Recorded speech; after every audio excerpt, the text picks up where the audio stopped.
Hi friends, welcome to our PJ story time. We're all bilingual this month. We're going to have a lot of fun tonight reading stories together. We're going to have some stories in English and Spanish, some stories just in Spanish, and some stories just in English, but with connections to aspects of Hispanic heritage. We will have a great time reading together, but first, we better sing our hello song.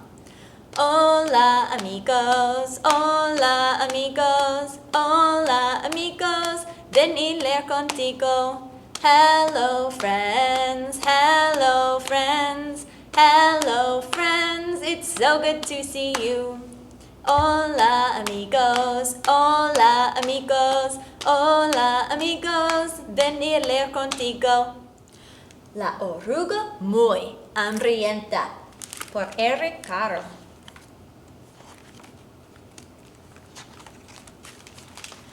Al claro de la luna reposa un huevecillo sobre una hoja.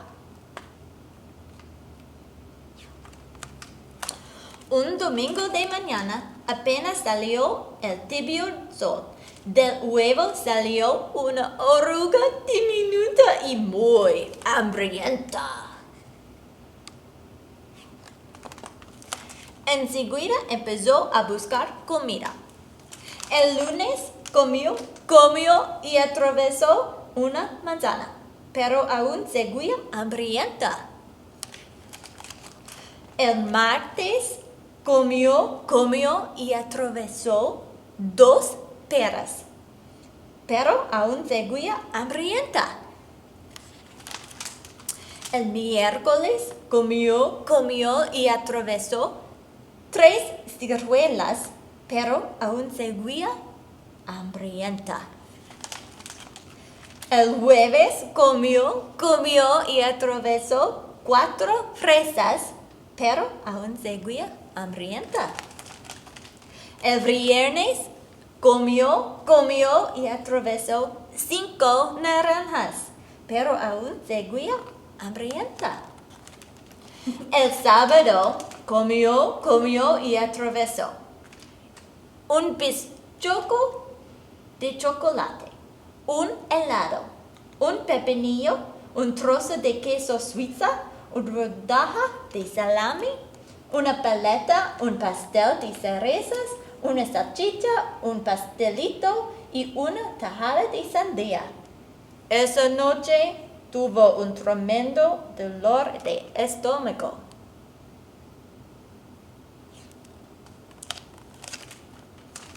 Al día siguiente era domingo otra vez. La oruga comió una hermosa hoja bien verde y se sintió mucho mejor. Ya no tenía hambre, ni era una pequeña oruga. Ahora era una oruga grande y gorda. Construyó una casita a su alrededor, un capullo, y se encerró en ella por más de 2 semanas. Un día hizo un agujero en el capullo, empujó un poco para salir y se encontró convertida en una bellísima mariposa. The end. We're going to read The Very Hungry Caterpillar by Eric Carle.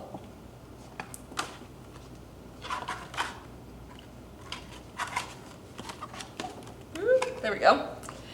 In the light of the moon, a little egg lay on a leaf. One Sunday morning, the warm sun came up, and pop, out of the egg came a very tiny and very hungry caterpillar. He started to look for some food. On Monday, he ate through 1 apple, but he was still hungry. On Tuesday, he ate through 2 pears, but he was still hungry. On Wednesday, he ate through 3 plums, but he was still hungry. On Thursday, he ate through 4 strawberries, but he was still hungry.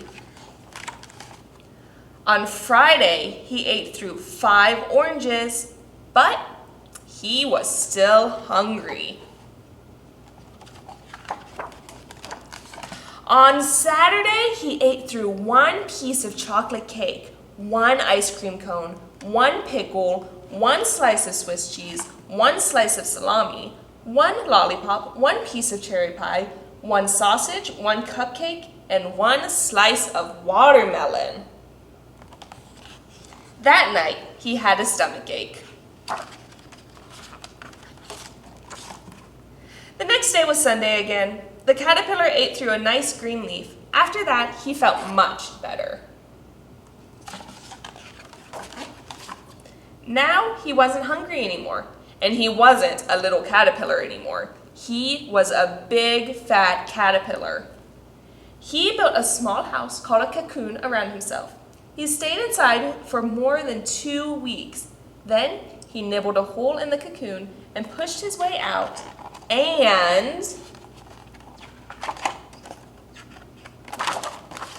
he was a beautiful butterfly. The end. Oh, wasn't that a great book? All right, friends, we need to sing a song together. Let's sing one of my favorites. Un elefante se balanceaba. Un elefante se balanceaba sobre la tela de una araña. Como veían que resistían, fue a llamar otro elefante. 2 elefantes se balanceaban sobre la tela de una araña. Como veían que resistían, fueron a llamar otro elefante. 3 elefantes se balanceaban sobre la tela de una araña. Como veían que resistían, fueron a llamar otro elefante. 4 elefantes se balanceaban sobre la tela de una araña. Como veían que resistían, fueron a llamar otro elefante. 5 elefantes se balanceaban sobre la tela de una araña. Como veían que resistían, fueron a llamar otro elefante. 6 elefantes se balanceaban sobre la tela de una araña. Como veían que resistían, fueron a llamar otro elefante. 7 elefantes se balanceaban sobre la tela de una araña. Como veían que resistían, fueron a llamar otro elefante. 8 elefantes se balanceaban sobre la tela de una araña. Como veían que resistían, fueron a llamar otro elefante. Wow, wasn't that a fun song? If you are good at singing faster and faster, you can keep going as high as you can count until it's too fast to sing anymore. All right, friends, let's jump in with our next book. Our next book here is Click, Clack, Moo, Cows That Type by Doree Cronin. This one's really funny, friends. Farmer Brown has a problem. His cows like to type. All day long he hears click, clack, moo, click, clack, moo. Clickety, clack, moo. At first, he couldn't believe his ears. Cows that type? Impossible. Click, clack, moo. Click, clack, moo. Clickety, clack, moo. Then he couldn't believe his eyes. Dear Farmer Brown, the barn is very cold at night. We'd like some electric blankets. Sincerely, the cows. It was bad enough the cows had found the old typewriter in the barn. Now they wanted electric blankets? No way, said Farmer Brown. No electric blankets. So the cows went on strike. They left a note on the barn door. Sorry, we're closed. No milk today. No milk today, cried Farmer Brown.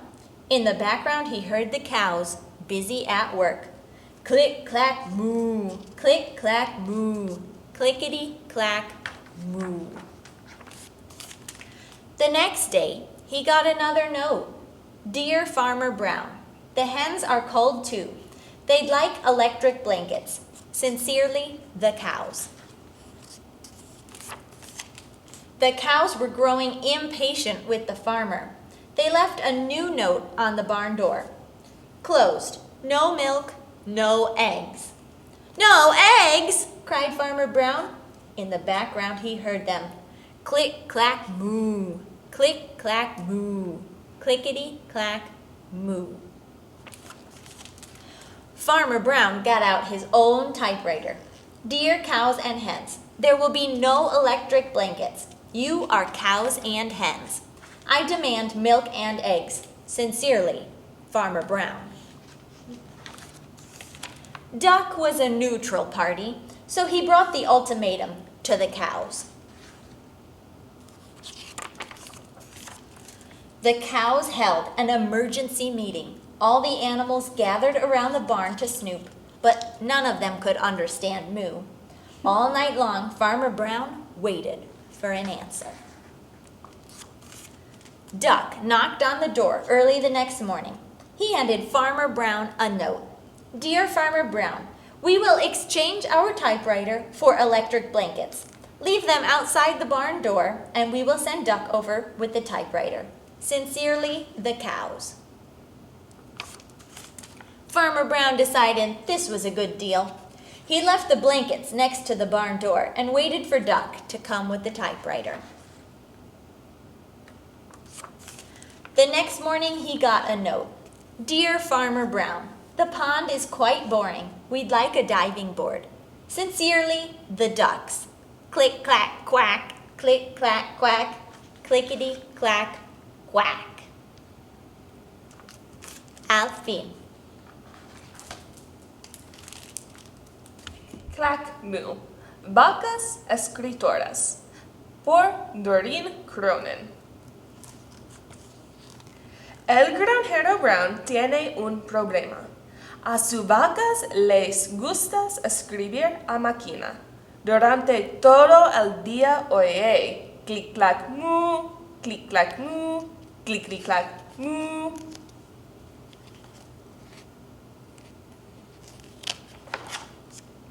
Al principio no podía creer lo que oía. ¿Vacas que escriben a máquina? Imposible. Clic clac moo, clic clac moo, clic clic clac moo. Después no podía creer lo que veía. Querido granjero Brown, en el establo hace mucho frío por la noche. Nos gustaría tener mantas eléctricas. Sinceramente, las vacas.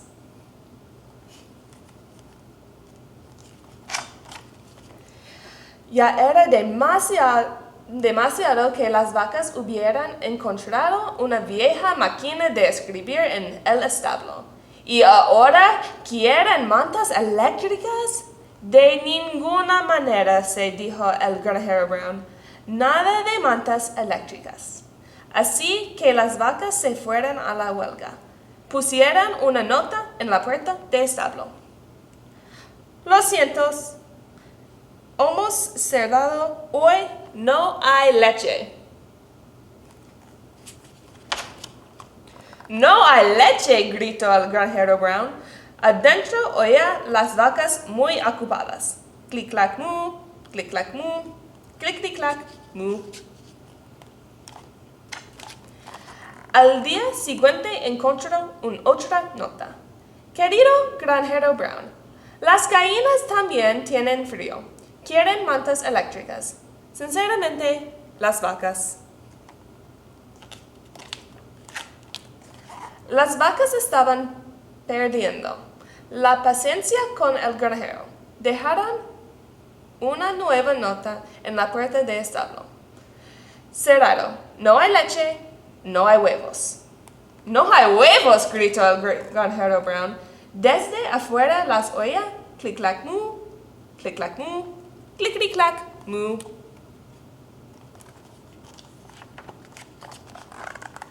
Vacas que escriben a máquina, gallinas en huelga. ¿Quién ha oído oído semejante cosa. ¿Cómo puede haber una granja sin leche ni huevos? El granjero Brown estaba furioso. El granjero Brown sacó entonces su propia máquina de escribir. Queridos vacas y gallinas, no habrá mantas eléctricas. Ustedes son vacas y gallinas. Exijo leche y huevos. Sinceramente, el granjero Brown. Como Pato era neutral, les llevó el ultimátum a las vacas. Las vacas celebraron una reunión de emergencia. Todos los animales se reunieron alrededor del establo para averiguar qué pasaba, pero nadie pudo entender ni mu. El granjero Brown esperó respuesta durante toda la noche. Pato llamó a la puerta. A primera hora de la mañana, le entregó una nota al granjero Brown. Querido granjero Brown, le cambiamos nuestra máquina de escribir por mantas eléctricas.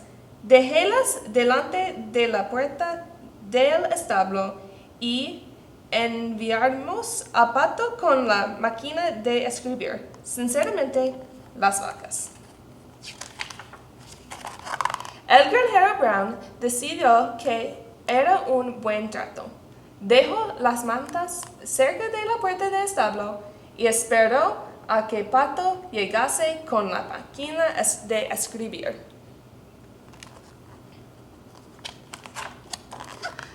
A la mañana siguiente recibió una nota más. Querido granjero Brown, el estanque es muy aburrido. Nos gustaría tener un trampolín. Sinceramente, los patos. Click, clack, quack. Click, clack, quack. Click, click, clack, quack. El fin. All right, friends, I think since we're here at PJ Storytime and we're getting ready for bed, maybe we better sing a little Twinkle, Twinkle, Little Star. Twinkle, twinkle, little star, how I wonder what you are.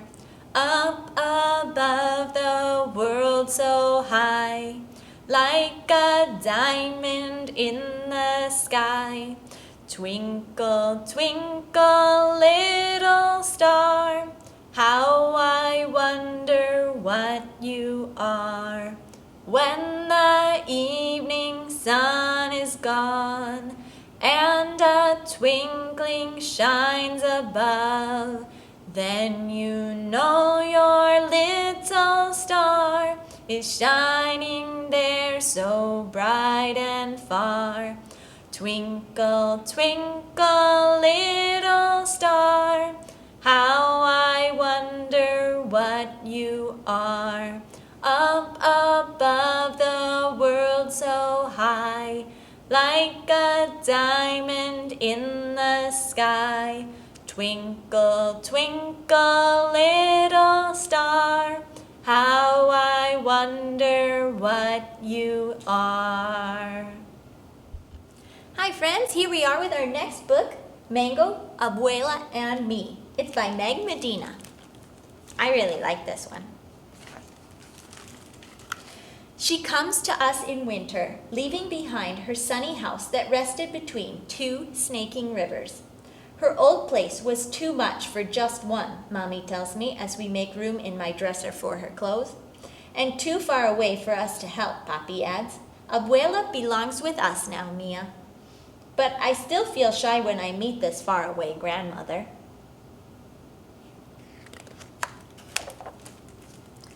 Pin pan pun. Papi unfolds Abuela's bed and slides it right next to mine. You will get to know each other, he says. But when I show Abuela my new book, she can't unlock the English words. We only look at the pictures and watch Edmund race on his wheel.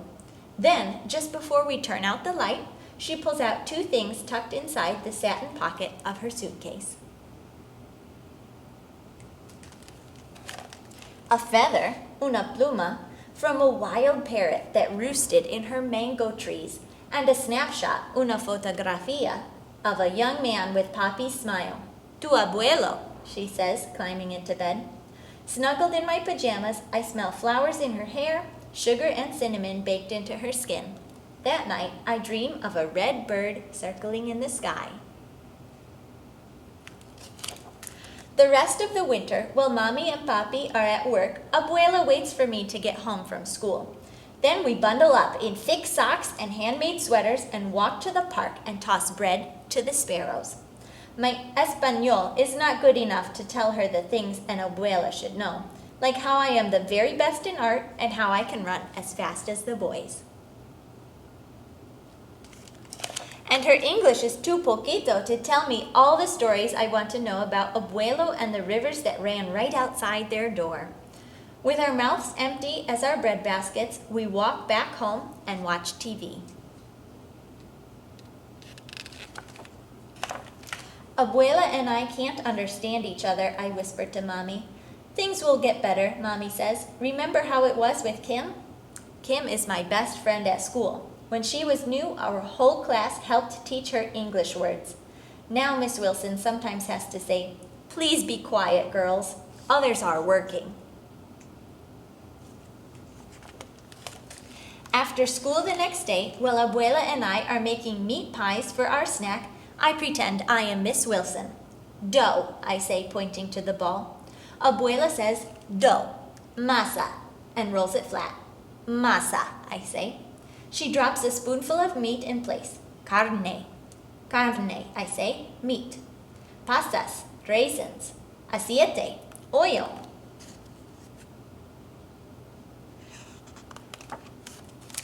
Then I remember the word cards we taped in our classroom to help Kim. So while Abuela fries our empanadas, I put up word cards too, until everything is covered, even Edmund. Soon we are playing Oye y Di, hear and say, all around the house. But that night she still calls my pillow a palo, and she says Edmund is a gangster. We'll keep practicing, I whisper.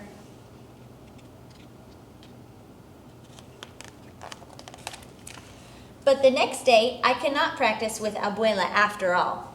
Edmund has run out of his favorite seeds, so Mommy and I have to ride the bus downtown to buy more. Sometimes there are kittens sleeping in the pet shop window, but when we arrive this time, something even better is behind the glass. Look, I say. The window has become a jungle filled with birds, and right in the middle is a parrot staring at us with black bean eyes. I press my nose to the glass, thinking of the red feather Abuela gave to me. Let's buy him, I tell Mommy. But Mia, you already have Edmund, Mommy says. Oh, not for me, I say, for Abuela, like the parrot that lived in her mango trees. She can keep her company when I'm at school. When we bring him home to Abuela, she says, Un loro, a parrot. We name him Mango because his wings are green, orange, and gold, like the fruit. During the day, Abuela teaches him how to give beaky kisses and to bob his head when she sings Los Pollitos to him. Buenas tardes, Mango, Abuela says, opening his cage door when I get home from school. Good afternoon, I say, and give him a seed. Soon, Mango calls to me even before we open his cage. Buenas tardes, he says when I open the door. Good afternoon. Abuela, Mango, and I practice new words every day. Mi Español gets faster, and Abuela and Mango learn the days of the week, all the months of the year, and the names of coins. How did he learn all that? Papi asks when we show him all the things Mango can do. Abuela winks at me and gives Mango a piece of banana, peel and all. Practice, she says. Before long, Abuela asks me how to say harder things too, so she can talk with the neighbors who stop by. Has the mailman come? It is chilly today. Can I get you some cookies and lemonade? Soon, when friends stop by to see Mango's latest tricks, They can understand everything Abuela says. But best of all, now when Abuela and I are lying next to each other in our beds, our mouths are full of things to say. I tell her about my buen dia and show her my best pintura of mango. Abuela reads my favorite book with only a little help, and she tells me new stories about Abuelo, who could dive for river stones with a single breath and weave a roof out of palms. I draw pictures for her. She still misses her old house, she says, but now only a little bit. Mango listens to us from his perch until my eyes grow heavy. Hasta mañana, Abuela, I say. Abuela kisses me. Good night, Mia. Hasta mañana. Good night, Mango calls. And soon we fall asleep. The end. There's Mango. Let's sing a little You Are My Sunshine. You are my sunshine, my only sunshine. You make me happy when skies are gray. You'll never know, dear, how much I love you. Please don't take my sunshine away. The other night, dear, as I lay sleeping, I dreamed I held you in my arms. You'll never know, dear, how much I love you. Please don't take my sunshine away. You are my sunshine, my only sunshine. You make me happy when skies are gray. You'll never know, dear, how much I love you. Please don't take my sunshine away. Waiting for the Biblioburro. On a hill behind a tree, there is a house. In the house, there is a bed, and on the bed, there's a little girl named Anna, fast asleep, dreaming about the world outside and beyond the hill. When Anna wakes up to the rooster's kikikiri, Papi is already at work on the farm, and Mommy is busy in the garden. Anna bathes her little brother and feeds the goats and collects the eggs to sell at the market. After breakfast, Anna and her mother walk down the hill. Anna closes her eyes against the sun and wishes she was back in the cool of the house with her libro, her book. Anna has read her book, her only book, so many times she knows it by heart. The book was a gift from her teacher for working so hard on her reading and writing. But last fall, her teacher moved far away, and now there is no one to teach Anna and the other children in her village. So at night, on her bed in the house on the hill, Anna makes up her own cuentos and tells stories to her little brother to help him fall asleep. She tells him stories about make-believe creatures that live in the forest and in the mountains and the sea. She wishes for new stories to read, but her teacher with the books has gone. One morning, Anna wakes up to the sound of a tack-tack, tack-tack, clip-clop, and a loud ya, ya. When Anna looked down the hill beyond her house, she sees a man with a sign that reads, Biblioburro. With the man, there are two burros. What are they carrying? Libros, books. Anna runs down the hill to the man with the sign and the burros and the books. Other children run to him too, skipping down hills and stomping through the fields. Who are you? Who are they? The children ask. The man says, I am a librarian, a bibliotecario, and these are my burros, Alpha and Beto. Welcome to the Biblioburro, my biblioteca. But senor, Anna says, I thought libraries were only in big cities and buildings. Not this one, says the librarian. This is a moving library. Then he spreads out the books and invites the children to join him under a tree. Once upon a time, the librarian begins, sharing the story of an elephant who swings from a spider's web.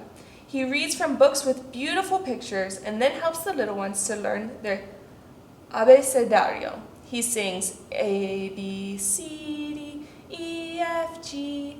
And finally he says, now it's your turn. Pick out books, and in a few weeks I will be back to collect them and bring you new ones. Me too, asks Anna. Especially you, says the librarian with a smile. So many cuentos. While Alpha and Beto chomp the sweet grass under the tree, Anna picks up book after book and finds pink dolphins and blue butterflies, castles and fairies, talking lions, and magic carpets.